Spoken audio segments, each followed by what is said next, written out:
Salut à tous, bienvenue dans cette nouvelle vidéo. On va décortiquer la journée Mercato, les résultats du Real Madrid en Coupe d'Espagne. Nono est avec nous, salut Nono. Salut Sacha.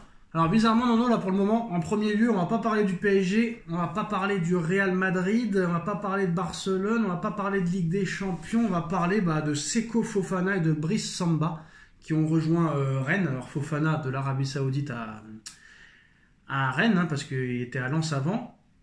Il va toucher près de 750 000 € par mois au Stade Rennais. Pour rappel, le Stade Rennais qui ne joue pas de Coupe d'Europe cette année, même pas une conférence Europa League, qui est à 2 points, si je ne m'abuse, de la lanterne rouge ou de la zone rouge. Et Brice Samba, 500 000 € par mois. On parle quand même de joueurs, d'accord, peut-être confirmés, mais c'est pas des grandes stars du football. On est bien d'accord. Quand tu vois qu'un Nuno Mendes touche 1 300 000 € par an. Ça veut dire que Fofana, en 2 mois, touche plus que ce que Nuno Mendes touche au PSG en 1 an. Parce que si je sais compter, 750 000 x 2, 1,5 million. Tout à fait. Donc Fofana, en 2 mois, touche plus que Mendes en 1 année. Plus. Alors déjà, Nono, qu'est-ce que tu penses de ces salaires pour des joueurs quand même qui ne sont pas le Graal, quoi. Fofana, on a aimé à un moment donné, mais voilà, depuis qu'il est parti en Arabie Saoudite, on l'a un peu oublié. 750 000 € par mois pour lui, 500 000 pour Samba. D'habitude, Rennes, avec Pinot, qui ne déboursait jamais rien. Pourquoi ces deux joueurs-là ont un tel salaire, alors qu'ils jouent le maintien, Eh ben, étonné et surpris, voilà, des salaires dignes du PSG. Bon, Brice Samba, numéro 2, équipe de France. Bon gardien, mais est-ce que ça vaut 500 000 par mois? J'en suis pas sûr. Fofana, je l'ai adoré, mais maintenant, après une année passée en Arabie Saoudite, est-ce que c'est le même Fofana de Lens? Point d'interrogation. Donc, surpris, Pinot a sorti l'oseille. Est-ce qu'il a fait les bons choix? J'en suis pas sûr. Est-ce que c'est Sampaoli qui lui a dit, mon frère, il va falloir balancer parce que moi, il me faut des joueurs, et il a fait ce que les autres coachs avant lui n'ont pas fait? Parce que Sampaoli, c'est pas Guy Stéphane ou je sais pas quoi là, ou Stéphane ou Antonetti ou tous les mecs qui sont passés par là. Hein. C'est un tempérament fort. Hein. Il reste jamais plus d'une année dans les clubs où il est. Hein. Donc est-ce qu'il a eu peur de Sampaoli? Il a dit d'accord, je te donne ça. Ou est-ce que vraiment il a décidé par lui-même de dépenser de l'oseille?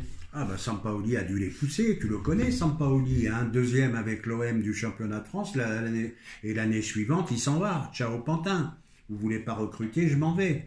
Donc voilà, je pense qu'il y a une pression de Sampaoli. Alors on va passer au mercato madrilène qui pourrait être en lien avec celui du Paris Saint-Germain. Le Real Madrid ne veut pas de Virgil van Dijk, il le prévient 6 mois avant, Nono. On parle quand même d'un des meilleurs défenseurs centrales du monde, et je pèse mes mots, qui a gagné la Ligue des Champions, la Première Ligue et tous les trophées possibles et imaginables avec Liverpool, qui est en plus en train de faire une saison impeccable encore cette année. Et Pérez, 6 mois avant, il prévient ses agents, me le propose pas. Je n'en veux pas. Pourquoi? Je ne sais pas. La question on peut poser 2 questions. Nono, on peut se poser 2 questions. C'est 1. Pourquoi ils le préviennent déjà 6 mois avant en lui expliquant qu'on ne veut pas de toi? Est-ce qu'il y a des problèmes entre le Real et ses agents? Je ne sais pas. Mais moi, à Paris, Nono, je dirais pas non. Parce que moi, Marquinhos s'en va, lui arrive, c'est du pain béni. Hein. Ah, Van Dijk, tous les jours, il a sa place au PSG. Hein. Bon, maintenant, Pérez, on le connaît. Lui choisit ses joueurs. On ne lui impose pas les joueurs. Donc que des agents viennent le voir, ça ne doit pas lui plaire. Lui, il a sa liste, il choisit.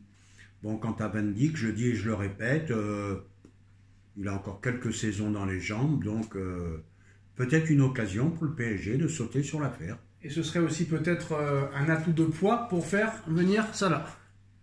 Et ça ferait une pierre deux coups, comme on dit. Moi, ça me fait rire parce que tu dis, oh là là, Van Dijk, il a sa place tous les jours au PSG. On dirait que c'est Liverpool le PSG et PSG Liverpool quand on entend Nono. Pourquoi? On dirait que oui, il a sa place au PSG. Comme si c'était un petit joueur qui commençait à être bon. Et oui, pour avoir sa place au PSG, on parle de Virgil van Dijk. Oui, on parle de Virgil van Dijk, mais je suis d'accord avec toi. Mais ça, il a quand même... combien il a maintenant? Quel âge a-t-il? Il a 32 ans. Il a 32 ans. Et alors? Donc oui, comme j'ai dit, il a quelques saisons encore dans les jambes. Ah ça serait un beau doublé avec Salah. Ça serait. Ouais, parce que là, t'en parles comme si c'était un inconnu au bataillon, quoi. 33 ans, ouais, 33 ans. Oh, il aura 34 quand même, hein. Ouais, voilà. Ouais, mais parle-moi de l'âge, mais pas du talent, quoi. Voilà mes doutes où ils étaient. Ouais, mais bon, franchement, quand je vois la saison qu'il fait, là, mon frère, il peut pas être mauvais du jour au lendemain. Quoique Skriniar l'a fait. Oui, et puis maintenant, ça c'est très très courant. Tu vois les joueurs au top jusqu'à 37, 38 ans. Donc voilà, il n'y a plus une question d'âge maintenant, hein, je pense. Hein. Alors Paris s'intéresse bien à John Duran, le joueur de Aston Villa.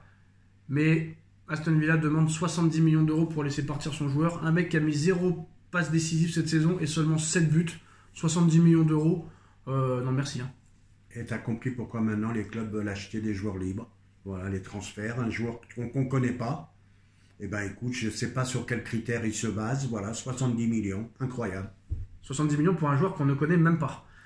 Le PSG a un réel intérêt pour Christopher Nkunku. Chelsea n'a pas encore été approché, selon Ben Jacob. Mais l'avenir de Nkunku à Chelsea est incertain. Chelsea est susceptible de vendre quelques joueurs en janvier. Le joueur cherche à partir en janvier. Et le PSG est l'une des destinations possibles. Un prêt avec option d'achat serait la bonne formule pour toutes les parties. Nkunku en prêt avec option d'achat. Oui, non, non. Oui, moi ça me plaît beaucoup. Nkunku, moi ça me plaît beaucoup. Je vois ce qu'il a fait en club, je vois ce qu'il a fait avec l'équipe de France quand il joue. Non, ça serait une très très bonne. Beaucoup de blessures, attention. Maintenant, toujours pareil, problème de la fragilité. Hein. Nono, j'ai parlé d'un truc, je voudrais t'en parler aussi. Beaucoup en ont parlé aussi, voilà, ça se confirme un peu partout hein, que le PSG s'intéresse à Christopher Nkunku. Et Chelsea pour l'instant n'est pas vendeur. Les Blues pourraient changer d'avis seulement si le joueur souhaite partir. Et apparemment c'est le cas. Donc c'est bien parce que les mecs ils le font pas jouer mais ils sont pas vendeurs. Donc quel est l'intérêt?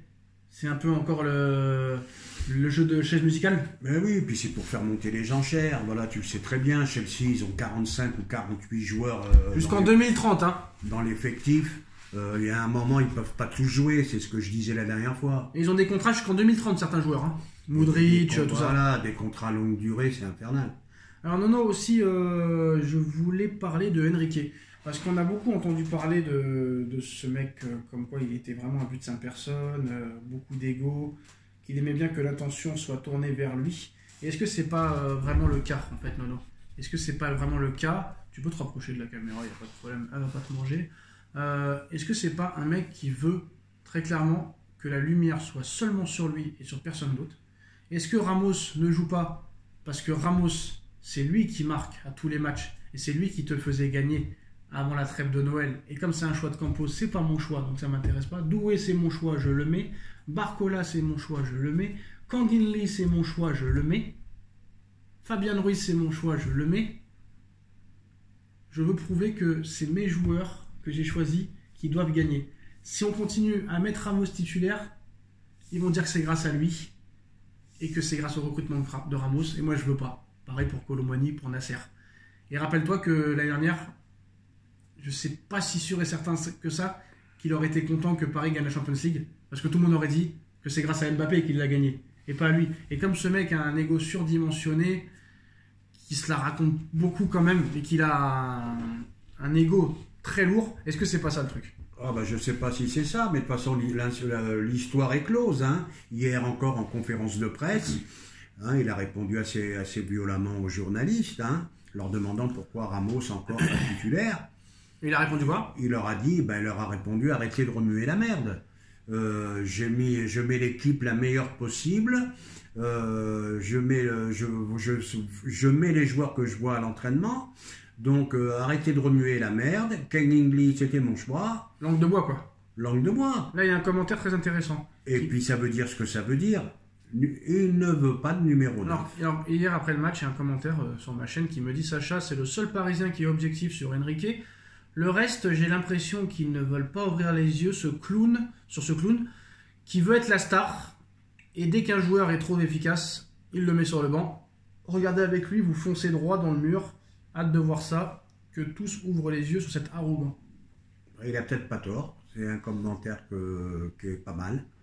Il a peut-être pas tort, jusqu'à quand? Le mec, il arrive de blessure, il se remet à planter, à chaque fois qu'il rentre, il est décisif. Je crois que sur l'action encore, il est pas mal non plus. Contre Monaco, au Trophée des Champions. Donc tu vois, tu as un joueur, tu as un numéro 9, international portugais, un buteur, un pur buteur, et ben il n'en veut pas.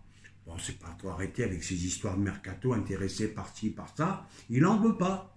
Voilà, c'est tout. Alors, le Paris Saint-Germain, Nono, est vraiment une vache à lait. Pour le moment, Paris n'a reçu que des demandes de prêt concernant Skriniar, Asensio et Kolo Muani. Pour les 2 derniers, ça a été refusé. Aucune nouvelle pour Skriniar. Eh ben, tu vois, c'est ce que je dis depuis des mois et des mois et des mois. Tu achètes mal, tu vends mal. En plus, tu es emmerdé avec des salaires astronomiques, des contrats longue durée, et ça finit toujours par un prêt. Mais un prêt bidon, parce que tu prends la moitié, même si c'est pas plus, la moitié du salaire du joueur. Donc très très compliqué, très mauvaise gestion. Salut à tous.